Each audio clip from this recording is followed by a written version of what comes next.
Monitoring SQL Server. In this nugget, we're going to look at all the different ways you can get information out of SQL Server for management, administration, and troubleshooting. We'll look at the event logs and the SQL Server logs. We'll look at Windows management instrumentation, and we'll also talk about the dynamic management views that are built right into SQL Server. We'll look at some of the performance monitor counters in SQL Server, and we'll look at SQL Server's built-in data collection and reporting capabilities. So one of the ways you have to retrieve and monitor information from SQL Server is Windows management instrumentation. And rather than just diving in, the way I like to do this, go to scriptinganswers.com, click on the Free Tools section, and then under Free Tools near the bottom you'll find this WMI Explorer. No installation required. It's actually a very simple little executable. I have a copy in my Program Files folder. And what this is going to let me do is see all of the different Windows management instrumentation classes on my computer. So start by browsing to the Microsoft namespace, then under that SQL Server, and then under that you can look at, for example, computer management. Now all these classes that start with a double underscore, those are really system things. Don't need to worry about those so much, but when you find the ones that don't start with a double underscore, like SQL Service, click on Instances and you can see all of that information. So this is information about all the services that make up SQL Server. Reg services, security certificates, server network protocols, protocol IP addresses, all kinds of configuration information. Now, that information could be queried from a VB script, from a Windows PowerShell instance, or whatever you might like to do with it. Anything that can touch WMI, even the WMIC command line utility. So the other thing that's in here are these server events. Now, there's a lot of different server events. First of all, you've got a different namespace here for each instance of SQL Server. And then within that, you've got all these WMI events that get fired every time any of these things happens. If someone creates a credential, that event fires. And it's got different properties, so you can see the computer name, the login name that was used, all this different type of information.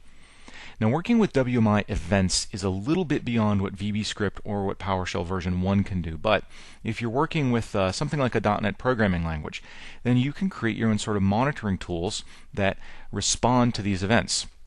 It's a little bit beyond the scope of what we'll cover here, but you basically tell WMI that you want to be notified when create endpoint occurs. And then you write code that does whatever you need it to do when that happens. So that's how one way that you can use WMI to do some monitoring of SQL Server configuration, sort of configuration inventorying, as well as monitoring for WMI events. And of course, another place to look for good management information is in the event logs. So let's open up Server Manager here, go under Diagnostics, Event Viewer, and you'll find the majority of the stuff under Windows Logs in Application. You'll find some stuff under System and Security too. But for example, we've got a lot of events with the source of Microsoft SQL Server, MS SQL Server. If you scroll down, make a little bit more room here, you can see that a lot of these are just service logon events. You'll find some for specific things. So this is saying that it's using a particular DLL, blah, blah, blah, informational only. So any errors or warnings that come up, you'll be able to find information here. Here's a couple of errors we can look at. So the database mirroring connection, an error occurred while receiving data. Well, this is certainly an event that you might want to be notified of. Database mirroring is something you might be relying on, and if a problem occurs, you're certainly going to want to know that a problem was there. So that's a way you can sort of keep track of those types of things as well by using the Windows event logs. Now, yet another area to get information would normally be the master database. That's a system database, and it's where SQL Server actually stores all of its configuration information. Well, most of its configuration information, at least. Now, the thing is, Microsoft really doesn't want you querying the master database directly. That's because they'd like the flexibility to be able to change the structure of the master database from version to version, maybe even for service packs. And so rather than you building solutions which rely on a particular schema in master, and then any changes they doing messing up your solution, Microsoft has instead created a set of dynamic management views. And you can look these up in Help, Dynamic Management Views, right there in the index.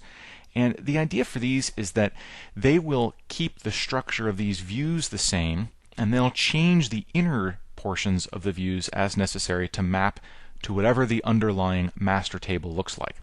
So basically, these dynamic management views, and there are dynamic management functions as well, these look like tables that you can work with to retrieve configuration information. You're going to query these just like you would query any table. So for example, you might go open a new query window and say select wait type and wait time milliseconds from the system dynamic management OS wait stats. So let's actually copy this to the clipboard, go back into the management tool here, create a new query, and paste that in, and then execute it. Okay, so this is getting our wait types and the wait time in milliseconds. So this is definitely useful information. You might want to write a little script that queries this periodically, creates some trending information. You can certainly look at this to diagnose trouble problems and any kind of issues. And the neat thing is there's a ton of them. If you scroll down a little bit more in this help topic, most of these are different dynamic management views categorized. So there's categories for change data capture, query notifications, replication, dynamic management views, database mirroring, dynamic management views, execution related, database related. Now let's take a look at these database related ones. So we've got DM, DB, file space usage, partition stats, session space, task space. So once you click on one of these, it'll actually let you know what dynamic management information is in there. If we were to query everything out of here, and note that this is only applicable to the TempDB database, the temporary database, it's going to tell us the database ID, the file ID, all sorts of information about how it's physically being stored on disk, what the page count is. So a lot of really detailed management information, essentially everything SQL Server can tell you, is probably exposed through a dynamic management view. It's definitely worth your time to kind of familiarize yourself with some of the broad categories, what some of the dynamic management views are within those categories, but not necessarily try and memorize all the names. You'll always be able to look these up in the books online, and for the most part that should be sufficient. Now yet another area that you have are called data collectors. Now to start using data collectors, we're going to go into the management console and go to the management section, right-click data collection and say configure a management data warehouse. That's the first thing we need to do, is create a database where all of the data that we're going to collect can go so that we've got something to query it against. So let's start with that. We're going to create a management data warehouse. We're going to create it on this particular server, and we're going to do it in a new database. We'll call this collection. It wants to set an initial size of 100 megabytes and grow it in 50 megabyte increments. Now, I'm going to assume SQL Server knows what it's doing and just accept those defaults. It is set to auto grow. Just keep that in mind. So we'll create that new database, and we'll specify that as the one to use. Now we need to map logins and users.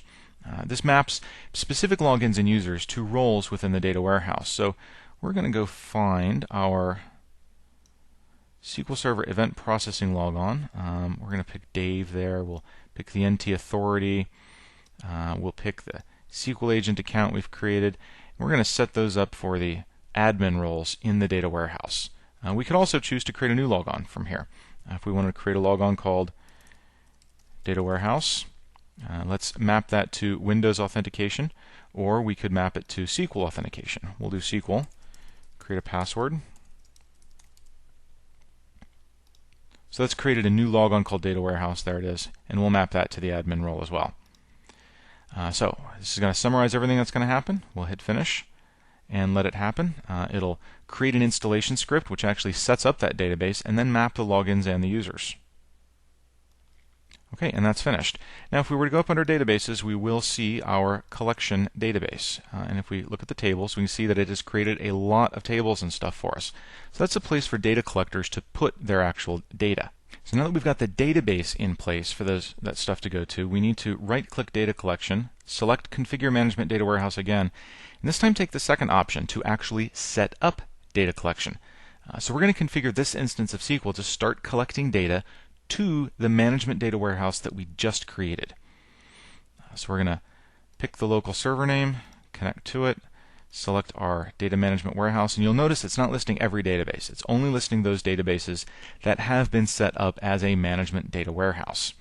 And now we're just going to allow it to use the temp directory to store data locally before it's actually put into the management database. Now, this is kind of an important thing. If you're going to be setting this instance up to collect data from a lot of different places, and if there's going to be a lot of data coming in, then you might not want to use the system temp folder. You might want to set up a cache directory on another drive, one that's not sharing the same drive space as your collection database. That way you've got kind of dedicated platters and some dedicated resources to get that data on the cache as quickly as possible and to help read it into the database when the time comes. So this should just take a second to enable data collection and setup, and we're done. So now we've created the data management warehouse and we've set up data collection. You'll notice too that our icon has changed. The little down arrow indicating that this is disabled is no longer there. That means data collection is active. And we can expand this and see that there are now system data collection sets. And if we right click, we have the option to disable data collection.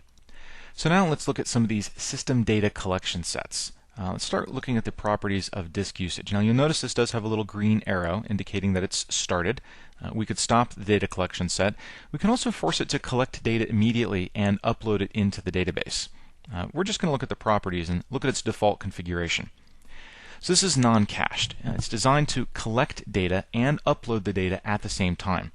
And it's going to do that not on demand, but rather on a schedule, which is every 6 hours by default. The alternative is to cache the data and then upload it on a separate schedule. So if you're collecting a lot of data, you want to collect it, and then maybe save it up until that evening to upload it into the data management warehouse, then you can do that as well. This is going to collect information about disk usage for data and log files every 60 seconds. It's going to run as the SQL Server agent account. We will retain the data for 730 days. A couple other options on there we can configure, but we're just going to keep that. This is telling us where it's uploading to, and then this is just a basic description about the collector.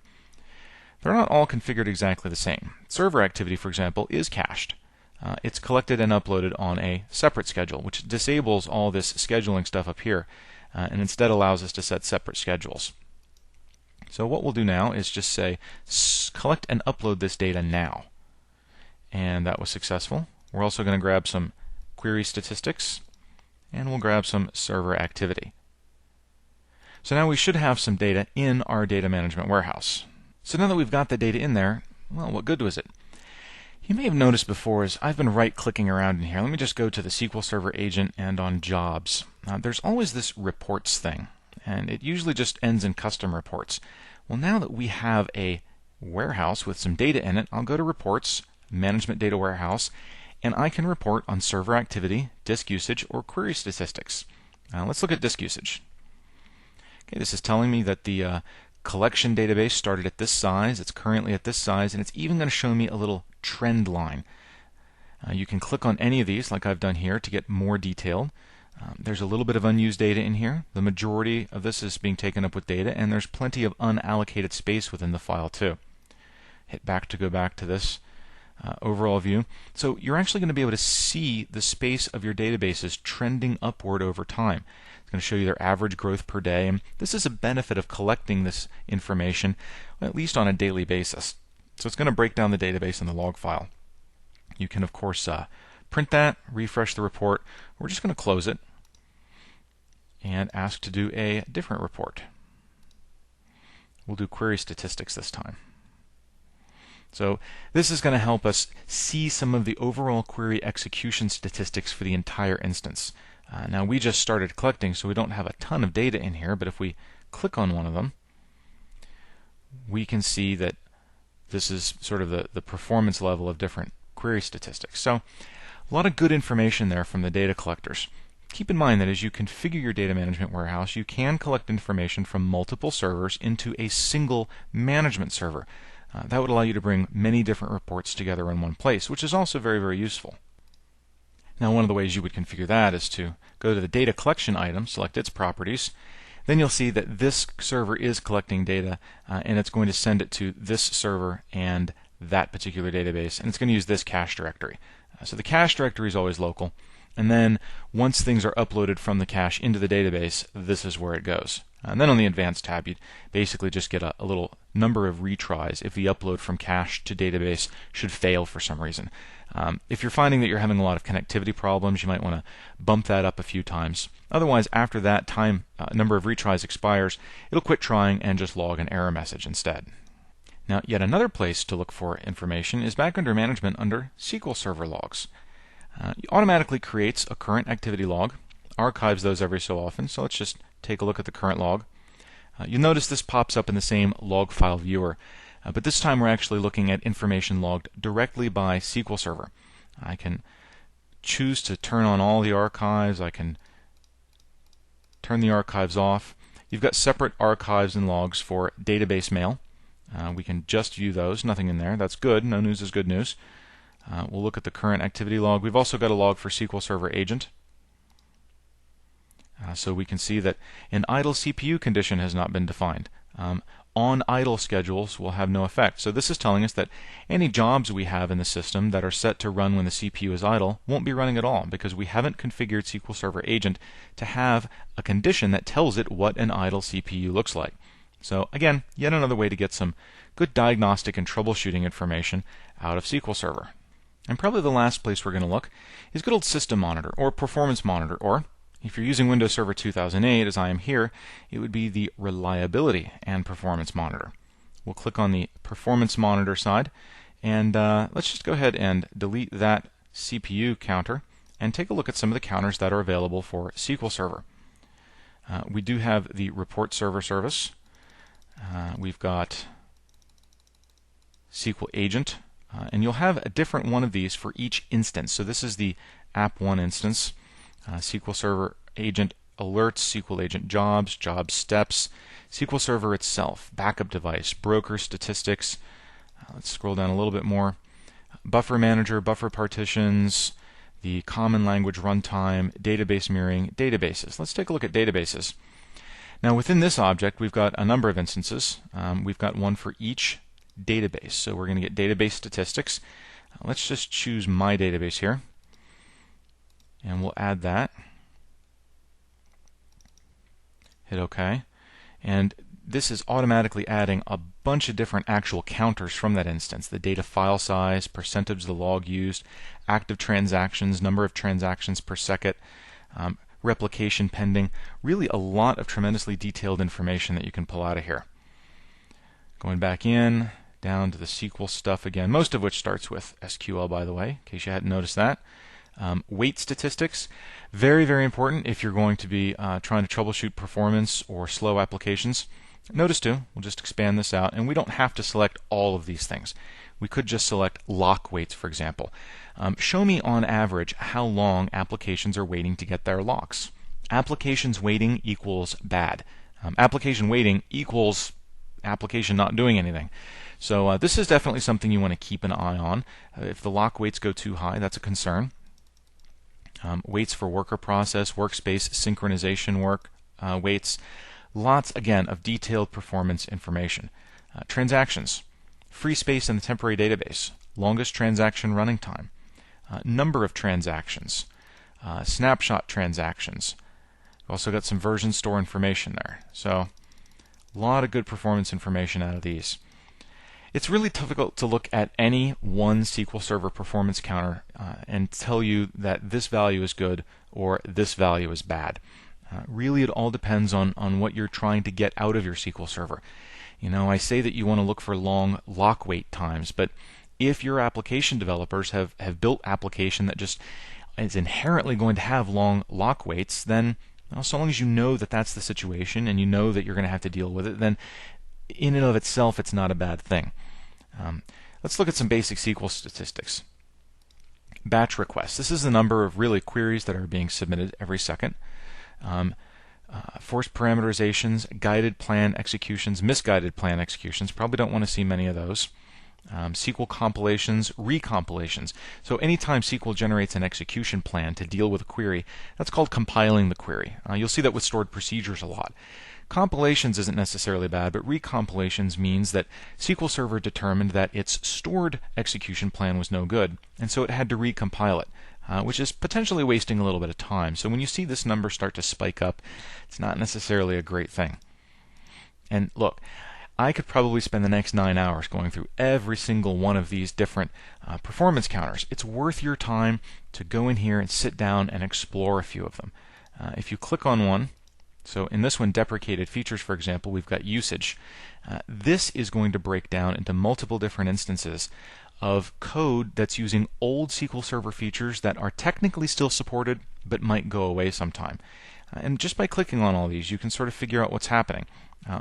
This is going to tell me if we're getting backup database or log to tape things going on. This is going to show me how many things are using create trigger with append.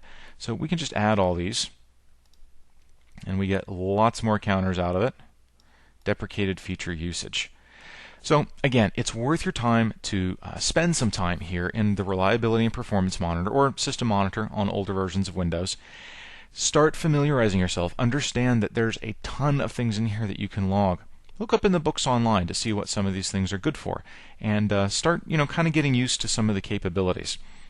Using Performance Monitor is no different than it is using for anything else. You can set up performance logs to capture to a file so that you can review performance information later. You can set up performance alerts if you want to leave this running all the time and get an alert when certain performance conditions exceed the thresholds you're after. Whatever you need to do. This is definitely a very powerful performance monitoring tool to use with SQL Server. In this nugget, we looked at some of the different ways that you can get management and administration information out of SQL Server. We looked at the event logs, both the system log that SQL Server writes to and the application log, but also SQL Server's own logs for SQL Server agent, database mail, everything else. We looked at where SQL Server stores its WMI information, and I showed you a tool, WMI Explorer, that you can use to explore that information on your own, and you can also get to it from within Windows PowerShell, VBScript, or whatever other things you like to use. We looked at the dynamic management views too, and those are sort of Microsoft's way of letting you tap into SQL Server's internal information without having to know how that internal information is stored. The views sort of bring that up to a management level, and you don't need to worry about the underlying structure. We looked at Performance Monitor, and you definitely need to spend some time exploring this on your own. Look at the wide range of Performance Monitor counters that are available so that you start to get an idea of the type of information you can collect. And speaking of collecting, SQL Server has data collectors, which we configured in a data management warehouse. And SQL Server collects various bits of statistical and performance information, uploads it to that warehouse so that we can very quickly run long-term trending and analysis reports on things like disk space utilization, system activity, and even query performance. I hope this has been informative for you, and I'd like to thank you for viewing.